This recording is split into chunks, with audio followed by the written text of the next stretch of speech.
who am I? And again, why am I here, or what's my purpose? And so that's what I want to kind of attack for you guys tonight and kind of get after tonight in hopes that you guys maybe walk away understanding that. And so the first one, who am I? Now, metaphorically speaking, I want you to start thinking about, in your head, all the different hats you wear in your life. Now, I meant metaphorically speaking, I don't mean like snapback, 5950 New Era, none of that stuff, right?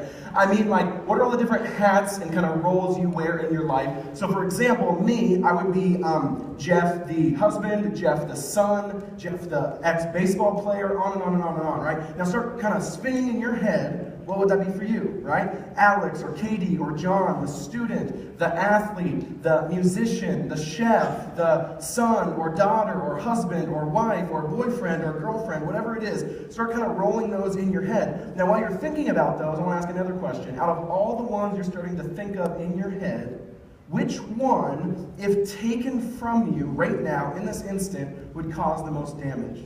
Meaning, if right now, you lost your ability to play that sport by either breaking a leg or something like that. You somehow lose your voice where you can no longer play a certain instrument.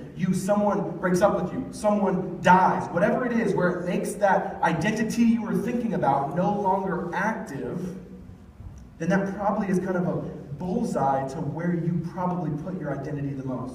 The one that can cause the most damage to you in that question I just asked is probably usually the places where a lot of us are putting our false identities or our false hope. Now, hear me say, I just said a bunch of good things, did I not? Like relationships and romance and sports and all these things. These are good things. But when you take a good thing and you make it a God thing, meaning you actually put that thing in place of God, that's when it's hurtful and damaging. You guys tracking with me? Yeah. So it's not necessarily that it's a bad thing. In fact, sometimes the most brutal idols, which is what the Bible kind of uses for words for false identities, are the ones that are good things turned into a God thing. And so start thinking about that, because the truth of the matter is, the answer to that question should be that you're a child of God. The answer to the question, what would cause the most damage of the roles or hats I wear if I lost it, should be that I'm a child of God. Now, the reason that should be your answer and why God actually wants you to put your identity in Him is because it's actually for your joy. Why? Because that's the only thing that cannot be taken from you. You ever thought about that? That's the only thing in all of life you cannot lose being a child of God. So He's trying to say, hey, I want you to take your hands off of the sand and put your hands onto the rock, the thing that cannot change, the thing that cannot break up with you, the thing that cannot die, the thing that cannot go away, the thing that cannot fade, and that is the fact that you are a child of God. But a lot of us, if we're honest, that's not where we're at. Myself included right now, right? All of us have certain parts of our hearts that are going after other things, right? That's if you read, I don't know if you are a follower of Jesus or not, but if you open up your Bible and you go to Genesis 3, which basically means first page or second page, depending on how small your font is, okay? That's basically where it all went wrong, right? And when it all went wrong, what happened is God was created to be in relationship with us. He created us to be in relationship with Him, and He was on the throne of our heart. It's kind of a picture to think about it, right? And what happened is when we said, no, I don't want you, I want your stuff, which is basically the layer behind the layer of every sin you could ever make in your life. It's just saying, no, I don't want you, I want your stuff. I want to worship the false things and the false idols. I don't need you, even though you created me with the capacity to have air in my lungs right now to spite you, right? That is the nature of all sin. And what happened is God could not dwell kind of in our hearts any longer without that cleansing or that healing happening, which is what Jesus does, right? So what happens is a vacuum is created and other stuff gets sucked in. He retreated because the unholy cannot dwell with the holy. And then all of a sudden a vacuum was created where now sexuality and alcohol and false legalistic religion and all these different things kind of get sucked up into the throne of our heart, and we now make those things ultimate. See, if your boyfriend or girlfriend breaks up with you, yes, that would be hard, but if you feel like you can't live anymore, that means it's not a boyfriend or a girlfriend, it's a God. You probably made that boyfriend or girlfriend a God. I mean, you're getting your worth and your identity and your satisfaction and your meaning and your purpose and your significance from another human who is just as faulty as you, if not more so, right? And so it's not a good place to put your identity, which, although, by the way, this is a tangent, but talking about relationships, that also will crush the other person. Are you with me? Like if you try to make your boyfriend or girlfriend or husband or wife, whatever it is, that's the context I'm in right now, being married, right, where it's a husband or wife or any type of romantic relationship, boyfriend, girlfriend, if you try to make that person ultimate and that person God, no one can bear that weight and it crushes them. It crushes them. It totally short-circuits the entire relationship, right? So it actually won't work well if you do that, if you try to draw all that significance and worth and meaning from that person, right? And so that's what I want to chat about tonight, is at the depths of your heart, if you really start digging, which I know it's scary. It's scary to kind of peel back those layers or pull back the mask, like they were saying, like Joe was saying, of being raw and honest and vulnerable. But if we do, that's where joy is at. And see, a lot of times then when I think about it, I try to think of kind of what are the main kind of false identities that people our age put their identities in, which, by the way, we would be classified according to sociologists as the same generation. I'm 26, and if you're 14 to 18, we are considered millennials, right? Anyone under 30 basically is that. So I am your peer to some degree, so a lot of times we struggle with the same false identities, false idols, and things of those nature. And I was trying to think of a couple different ones, and I think the biggest one for sure is something in the context of kind of pleasures or possessions. Right? So many times, if we were to look at our life from an objective standpoint, we don't realize that we're actually living our whole life just to either have a bunch of stuff or live simply for what feels good. I heard another sociologist basically say that we are a slave, the millennial generation, to our five senses. Meaning, Jesus or Buddha or whoever you want to put on your religious views on Facebook is not actually the God you actually believe in, but what truly is what feels good, tastes good, looks good, smells good, etc. Our whole, think about how much that actually dictates our life. Our whole lives are literally just, I'm going to do what's the path of least resistance, the path of least pain, and the one that fulfills my momentary and temporary pleasures the most in that moment. That literally is the definition of like 99% of people under 30 years old, including myself. That's our temptation, that's our proclivity or our inkling towards the things that are false. But the question is, Jesus is better than that, is he not? Mm-hmm. Jesus is better than that. See, this is my own story, right? So just to give you a quick summary of my own story, I was raised in with a single mom. I was raised kind of in a rough upbringing, kind of in an urban context. And my mom also was handicapped from her knee down because of a car crash. And so we were, it was really, really rough. We were on Section 8, food stamps, welfare, you name it, right? We basically would have been homeless without those things. And so that was my upbringing. I actually thought it was normal because a lot of people around me, my friends and myself included, that was just the life we knew and the kind of the air we breathed. And so my mom, though, would take me to church when I was younger. I wouldn't say took me to church enough to be qualified as like a church kid. Like I don't feel like I can define my childhood as like a church kid past, just because we kind of ebb and flow and go here and go there, and then also because home was so broken. I felt like I didn't really fit in with the church crowd or whatever it was, or even I realized that's really churches for all broken people, right? But this is this facade I built in my head, and so I didn't think I really fit in. And then, but we would go enough to kind of know the songs, know the culture. You guys know what I'm talking about, right? Like Abraham had many sons of Father Abraham. You guys remember that one? Classic. Okay, that was on like Wow Volume 1. Anyways, and only those who grew up in church right there laugh because they know the song. Okay, terrible song. Do not listen. Do not listen. Okay, just joking. It's great. Classic. But that was me. Like I knew the culture. I knew the songs. And so for me, I would have claimed I was a Christian. If you were to ask me, are you a Christian? Yeah, but it was culturally so. It was never actually real. It was never actually true. And so that was me my whole life. And then what happens is because it was never real, it was more just a mental, like I was believing in Christianity the same way I was basically taking a test at a school. Check, check, check, check, okay, move on, right? Rather than an actual intimate relationship with the creator of the universe. That will transform your life, just like Ethan was talking about in regards to the rock, right? The weight of glory in regards to who God is and what he's done for you, right? You will know if you've had an, like if a rock, if a huge boulder the size of like a semi falls on me right now, would you know? Yeah. Yes, I would be blown to smithereens and dead, right? Pour out something for the dead homies. But anyways, yes, right? Why? Because the thing is so massive and weighty, right? Same thing with God. Like the weight of God and glory, like when it impacts with you or when it engages with you or has a collision with you, like it's going to be very obvious that it happened. Does that make sense? And a lot of times, so many of us, that's not really our life. It's really just, I'll just put it on my Facebook, right? I'll just kind of say I'm a Christian when people ask. But if it's going to give me bad points, well, I'm definitely going to say no when they ask, right? And that's kind of the game we play. So that was me, right? And that goes all the way to high school, and then all the way till about 17, 18, when really I got to the point where I realized I don't believe in this, right? Like it's not actually real in my life. So why am I still claiming it? And I kind of went off more at the farther side of the spectrum. So my whole life growing up, I was more like, I'm just going to try to be a good kid because I see this is what I think Christianity is. I'm going to try harder, do more, and be good enough. I was kind of white-knuckling Jesus, right? Like I can do more, be good, never be honest, never tell people I'm struggling with pornography and lust and abandonment and all these different things, right? Never tell anyone that when I'm in middle school and high school. And so just put on the mask. Finally to the place where I just got burnt out.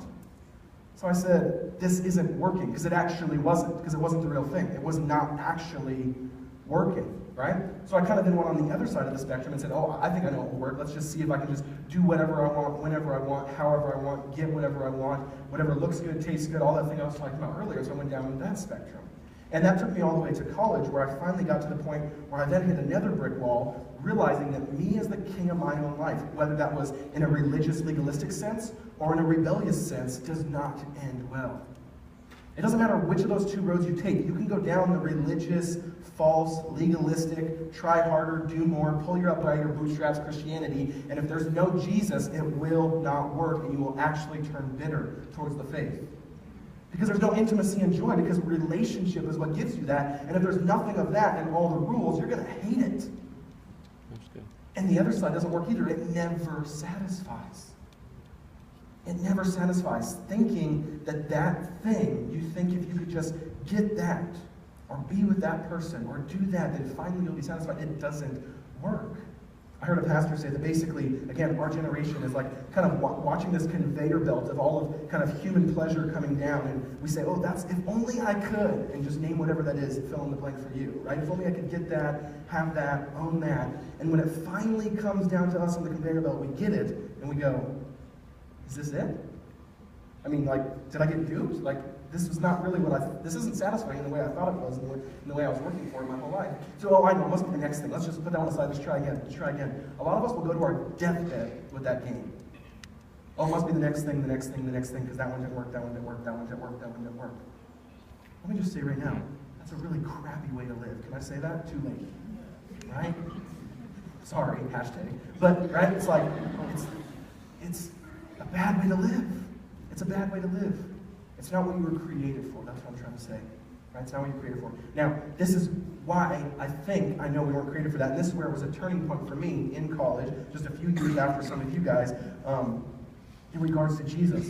And this is what Paul, who's the most prolific theologian, the most prolific Christian writer in all of church history, is writing a letter. He's literally writing mail to a bunch of people who would say they love and follow Jesus, and he's trying to teach them something. And he says this in literally the first verse of his letter. It says this: "Blessed be the God and Father of our Lord Jesus Christ," here it is, "who has blessed us in Christ with every spiritual blessing in the heavenly places." Now, why is that important specifically to what I'm talking about? It says, Jesus, we have everything in the spiritual places, in the heavenly realms, in Jesus. Which means what? You don't need to chase the tail of the donkey for the whole rest of your life, metaphorically speaking. Why? Because you already have everything you need. Do you believe that? Do you believe you already have everything you need at the feet of Jesus? All the satisfaction you'll ever need, right? All the fulfillment, all the wholeness, all the healing, because, oh Lord, do we know we need that? Right? We're broken, we're hurt, we're messed up, we have baggage, we have pain. All the love we'll ever need, it's at his feet. And so you don't need to go chasing after those other things, because it's right there at his feet. Here's an illustration real quick to illustrate this. I don't know if you guys had this specifically in Indiana, but I grew up in Washington State. Maybe it was a national thing, I don't know. But when I was in elementary, we had those desks that like flapped up. You guys know what I'm talking about? And we did have like the compartment. I don't know why Indiana people won't have that. But you know what I'm talking about, right? Where it's like it would come up and you'd almost have this compartment underneath, right? Now, this is totally descriptive, not prescriptive. I was a very bad kid in elementary. I was the kid that like lit fireworks in the home, burned the house down, all that stuff. Anyways, moving on. We'll talk about that later. Okay. No, we'll not talk about that later, actually. And in elementary, we had those desks, and those were the desks where like you would just hide all your goodies in them. You know what I'm talking about? Right? Just all your like valuables. It was almost like your elementary safe. You know what I'm talking about? Right? Like you would hide your action figures in there. You would hide your stickers. Remember when those were like money? Right? Or erasers. Remember when those were money? Right? Like I'll give you the pink one for the white one, currency status. Amazing. Okay. But you'd hide all that stuff in there, right? Now, again, I was a really bad kid, and so what I would do is I would watch all these kids put all their stuff in there, and then I would go back in during recess because the teacher trusted us and the door was unlocked, and I would go basically steal all the stuff that I thought was really good, right? Again, descriptive, not prescriptive. I'll say that a million times. Do not do this, is what I'm trying to say. Stay with me for a few more minutes. So I would go in and I would take all those, the thing, like, oh, the Iron Man action figure, the Spider-Man action figure, the white eraser, I'd take all these things that I wanted, right? And then I would take them home and I would hide them in my sock drawer at the end of the day, because that's where you hide all your valuable stuff at home, is it not? And then I would go to school the next day. Now, when I would get to school the next day, I kind of had the reputation as like the small, scrawny kid that would steal stuff from people's flappy desks. And so, I could kind of see like their eyes across the playground, and I'm like, ooh, this is like, I need to run. This is about to get interesting, right? And so I'd start running, and usually I was like a really fast runner, and so they would catch up with me, and basically what they would do is they would start beating me up, right? I'm just like this little small scrawny kid, and they'd start beating me up, punching me, kicking me. They'd be kind of digging in my pockets and saying, hey, where's my Iron Man? Where's my Spider-Man? Where's my eraser? Where's my stickers, right? They'd take my backpack and like unzip it and pour it out, and they say, where is it? Where is it? Where is it? Now, even though I'm getting beat up, right, I kind of have a smirk on my face. Why? Because it's like, bro, you can check everywhere you want, you ain't finding it, right? It's like, I'll take one for the team, but I still got your Spider-Man, right? Like, sorry, right? Now, even though I was getting beat up, I had a smirk on my face. Why? Because it was in a place they had no access to. It was in a place they had zero access to. It was at my house, right? Under a different authority, not even my authority, but my parents' authority. Was in a place fully secure, fully locked away, where they didn't even know where I lived. They could not get it, even if they wanted to, because they didn't know how to or where it was, and they didn't have that authority. Now, what am I trying to say with that? Go back to the verse we just read. It says we have every spiritual blessing where? In the heavenly places in Jesus. Now, I'm not telling you to steal, but I am saying the illustration, I think, is right there in the sense of what? This, like, Jesus does not promise you this life is going to be easy. Hear me say that. He does not promise that someone you love is not going to die. He does not promise if you trust in him you're going to get a nice house or a nice car or everything's going to go well for you. He does not do that. But what he does promise is say, pain is going to happen, but I will never leave you. You will have comfort and love like you cannot believe, and it will be the thing that gets you through. But then secondly, even when those bad things are happening, kind of like when I was getting beat up, why? You can kind of have a smirk on your face. Why? Because the thing that truly matters, the thing at the end of the day that is the most valuable possible thing about you, is that you are a child of God, what? That cannot be taken. Satan can throw death at you. You can get diseases. You can get just a really hard couple of years. You can get a breakup. You can go through some really difficult things, but at the end of the day, you can have a semi-smirk on your face if you're trusting in Jesus. Why? Because he cannot touch the fact that you're a child of God. And that's the anchor that'll get you through. That's what I want you guys to hear tonight. I need you to hear that, because this, like, you guys hopefully, Lord willing, still have 80 years ahead of you, and stuff is going to hit you like a ton of bricks. And if you don't have that anchor, then just like when a boat doesn't have an anchor out in a storm, what happens? It gets demolished and it just blows all over the place. But when you have that anchor, you're a child of the living King. Man, you're almost dangerous to some degree. Why? Because nothing can touch you. Nothing. At the end of the day, nothing can touch you. You can take what truly matters. I'll give one last illustration, then we'll go to Q&A. The fact that you're a child of God. Now, let me break that down, because I don't think we really let that sit in that. A lot of us, myself included, my dad was not in the home, and so I really struggled. Like, I had to really struggle through a lot of, like, what does that mean as dad, as my father, right? And I was kind of projecting onto him qualities that my dad had, like abandonment and all of these things, right? When in reality, it should be the opposite, right? Like, let God define himself.